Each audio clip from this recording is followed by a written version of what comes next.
கர்த்தருடைய நாமம் மகிமைப்படுவதாக. இந்த மாதத்தில் தேவன் நமக்கு கொடுக்கிற வேதவசனம், மகளே நீ பயப்படாதே, உனக்கு வேண்டியபடியெல்லாம் செய்வேன். ரூத் 3:11. மகளே மகனே நீ பயப்படாதே, உனக்கு வேண்டியபடியெல்லாம் செய்வேன் என்பதாய் கர்த்தர் வாக்கு பண்ணுகிறார்.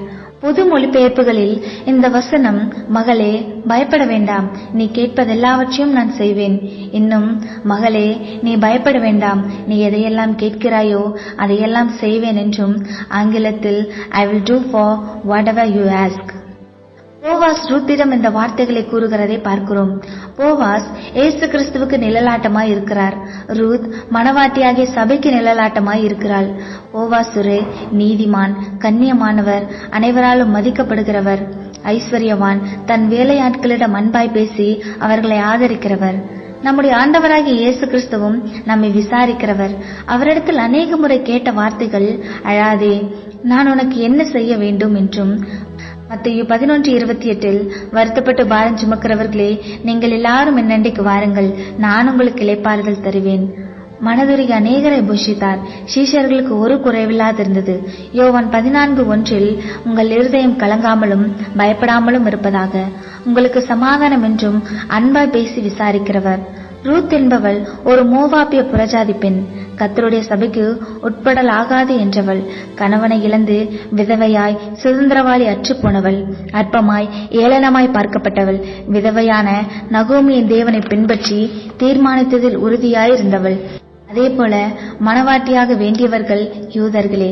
நாம் அந்நியர், புறஜாதியார், வாக்கு தத்தத்துக்கு அந்நியராய், பிசாசின் ராஜ்யத்தில் கோபாக்கினின் பிள்ளைகளாய் பாவம் செய்து மகிமையற்றவர்களாய் இருந்தோம். பிசாசும் நம்மை வேதனைப்படுத்தி, நம் சமாதானத்தை திருடி நம்மை வேதனைப்படுத்தி தூக்கி எறியப்பட்ட நிலை.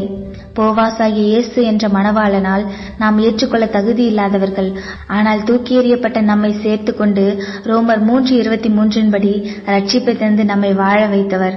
நம்மை தூக்கிவிட்டார். சிலுவையில் ரத்தம் சிந்தி கிரயத்துக்கு வாங்கப்பட்டோம்.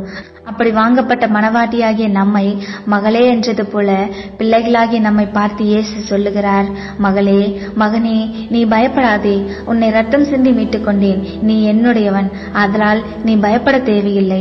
இன்றைக்கு நீங்களும் ஏதோ ஒரு பயத்தால் சூழப்பட்டிருக்கலாம்.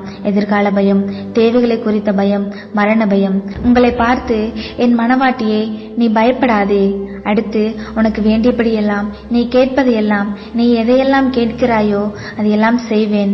யோவான் 1:12 நாம் அவருடைய நாமத்தை விசுவாசித்து பிள்ளைகளானோம். மத்தேயு 7:11 பொல்லாதவர்களாகிய நீங்கள் உங்கள் பிள்ளைகளுக்கு நல்ல ஈவுகளை கொடுக்க அறிந்திருக்கும் போது தன் பிள்ளைகளான உங்களுக்கு உங்கள் பரம தகப்பன் தம்மிடத்தில் வேண்டிக் கொள்ளுகிறவர்களுக்கு நன்மையானவைகளை கொடுப்பது அதிக நிச்சயம். யோவான் 14:13-14 வாசிக்கும் போது, என் நாமத்தினால் நீங்கள் எதை கேட்டாலும் அதை நான் செய்வேன் என்றும், ரோமர் 8:32 தம்முடைய சொந்த குமாரன் என்றும் பாராமல் நம் எல்லாருக்காகவும் அவரை ஒப்புக் கொடுத்தவர். அவரோடு கூட மற்ற எல்லாவற்றையும் நமக்கு அருளாதிருப்பது இப்படி.